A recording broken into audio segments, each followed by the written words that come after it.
Assalamu alaikum. My name is Arisha Jaz, and in today's lesson we're going to learn number sequence, and in number sequence we're going to learn the nth term formula. So let's start with an example. Here we have 2n plus 5. So in this question we have to find the first 5 terms. So how to solve? First let me write first term. How to solve? First, we're going to replace n with whatever number of term we have. So we're solving the first term. So we're going to write 1 here.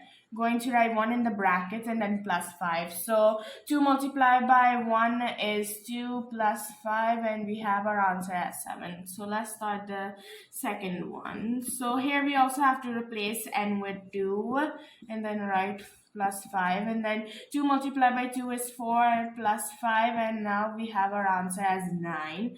So let's start with, so we're going to do the third one now. Replace n with 3. 2 multiplied by 3 is 6 plus 5, and we have our answer as 11. So here we're going to solve the fourth term. 2 replace n with 4 plus 5.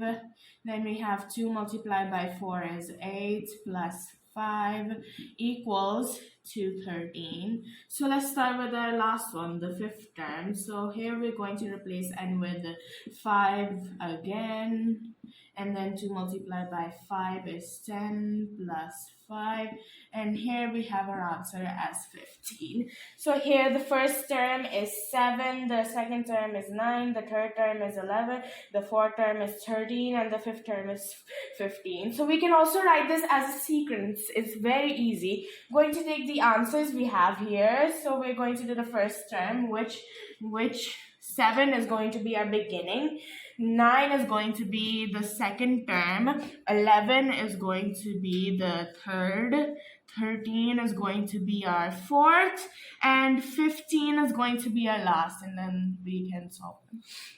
So I hope you enjoyed this lesson. Don't forget to like, subscribe, and share to spread our knowledge around. Thank you.